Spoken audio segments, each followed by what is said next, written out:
Hello everyone, welcome to my channel মিষ্টি ব্লগে তোমাদের সবাইকে স্বাগত। তো আজকে চলে যাবে নতুন ব্লগ নিয়ে। আজকে তোমাদের সঙ্গে শেয়ার করবো হচ্ছে মাটন রেসিপি। মাটন তো সবাই অনেক রকমভাবে রান্না করে, আমার মাও অনেক রকম রান্না করে। তো ভাবলাম আজকে একটা রেসিপি তোমাদের সঙ্গে শেয়ার করা যাক। তো আজকে বাড়িতে মাটন হবে, তাই ভাবলাম তোমাদের সঙ্গে শেয়ার করি মাটন রেসিপি। তো চলো শেয়ার করা যাক।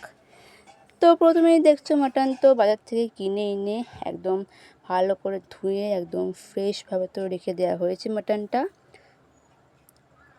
তো তারপর মাটনের জন্য এখানে দেখো পেঁয়াজ কেটে রাখা হয়েছে, পেঁয়াজগুলো পরে পেস্ট করা হবে।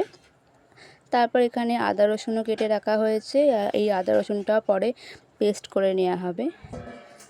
তারপরে হচ্ছে টমেটো দেখো কেটে রাখা রয়েছে, টমেটোটাও পরে লাগবে। তারপর হচ্ছে আলুগুলো দেখো ডুমো ডুমো করে কেটে ধুয়ে রেখে দেওয়া হয়েছে। আর এই যে পেস্টটা দেখছো, এটা হচ্ছে আদা রসুন পেঁয়াজের পেস্ট। এই পেস্টটা করার সময় তার আগে দারচিনি লবঙ্গ দেওয়া হয়েছিল, সব একসঙ্গে পেস্ট। তারপর মাটনের মধ্যে কটা জিনিস মিশিয়ে নেব। প্রথমে পেঁয়াজের কুচি মিশিয়ে নেওয়া হচ্ছে, তারপর পেঁয়াজ কুচি মিশিয়ে নেওয়ার পর তারপর ওর মধ্যে পরিমাণ মতো স্বাদ মতো নুন দিয়ে দেব। তো পরিমাণ মতো স্বাদ মতো নুন দেওয়ার পর আরও কয়েকটা জিনিস দিয়ে ম্যারিনেট করব। তো প্রথমে দেব হচ্ছে হলুদ গুঁড়ো। তো হলুদ গুঁড়োটা পরিমাণ মতো দিয়ে দেবো হলুদ গুঁড়ো। তো দেখো দিয়ে দিচ্ছি পরিমাণ মতন হলুদ গুঁড়ো। তারপরে দিয়ে দিচ্ছি কাঁচা সর্ষের তেল। তো এবার এগুলো দিয়ে ভালো করে আগে মিক্স করে নেব।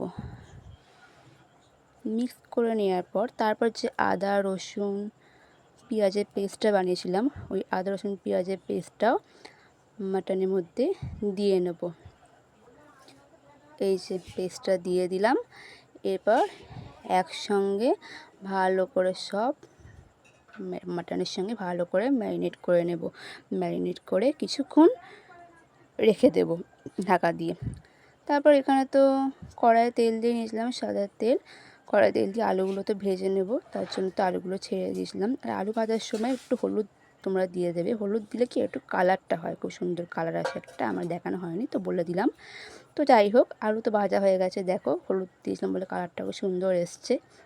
তো আলু ভেজে রাখা হয়ে গেছে। তারপর ওই কড়াতে তেলের মধ্যেই তেজপাতা, একটু লবঙ্গ, দারচিনি আর দুটো শুকনো লঙ্কা দিয়ে দেব। দিয়ে অল্প একটু ভেজে নেব। ভেজে নেওয়ার পর ওর মধ্যেই কুচনো পেঁয়াজ দিয়ে দেব। দিয়ে একটু নেড়ে চেড়ে নেবো হালকা। নেড়ে চেড়ে নেওয়ার পর ওর মধ্যে একটু কি দেবো পরিমাণ মতো চিনি আর নুন দিয়ে দেব। দিয়ে তারপর হালকা নেড়ে নেব। নিয়ে নেওয়ার পর ওর মধ্যে আবার কী দিয়ে দেবো, যে টমেটোগুলো কুচি করে রেখেছিলাম ওই টমেটো কুচিগুলো ওর মধ্যে দিয়ে দেব। তারপর আবার একটু অল্প সামান্য নুন দেবো পরিমাণ মতন। তারপরে যে মাটনটা ম্যারিনেট করে রাখা ছিল সেই মাটনটাও কড়ার মধ্যে দিয়ে দেব। দিয়ে ভালো করে প্রথমে সব মিক্স করে নেব। মিক্স করে নেওয়ার পর তারপর একে একে মাটনের মধ্যে এবার আসল জিনিস মশলাগুলো দিয়ে দেব পরিমাণ মতো। তো প্রথমেই যেটা দিচ্ছি সেটা হচ্ছে জিরে গুঁড়ো পরিমাণ মতন, তারপরে দেবো পরিমাণ মতন ধনে গুঁড়ো, তারপর দেব পরিমাণ মতো হচ্ছে লাল লঙ্কার গুঁড়ো। সব পরিমাণ মতো দেবে তোমরা তোমাদের মতো। তারপর মাটনের যে মেন জিনিস মিট মশলা, সেটা পরিমাণ মতন দিয়ে দেব। তারপর এবার নুন মিষ্টি তোমরা যেমনটা চাইবে সেরকম দেবে। দিয়ে তারপর অনেকক্ষণ ধরে মাটনটাকে কষাতে হবে। অনেকক্ষণ ধরে কষানোর পর আমরা কড়াইয়ে কষানোর পর তারপরে প্রেশারে দিয়ে নিয়েছিলাম মাটনটা।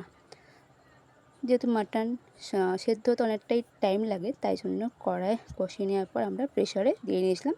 তারপর যে কটা সিটি হবে দিয়ে তারপর মাটনটা নামিয়ে নেওয়া হবে। তো তোমরা কে কীভাবে করো তো জানি না, তো আমরা এভাবেই করি। যাই হোক, তারপর দেখো আমাদের মাটনটা পুরোপুরি একদম রেডি হয়ে গেছে একদম।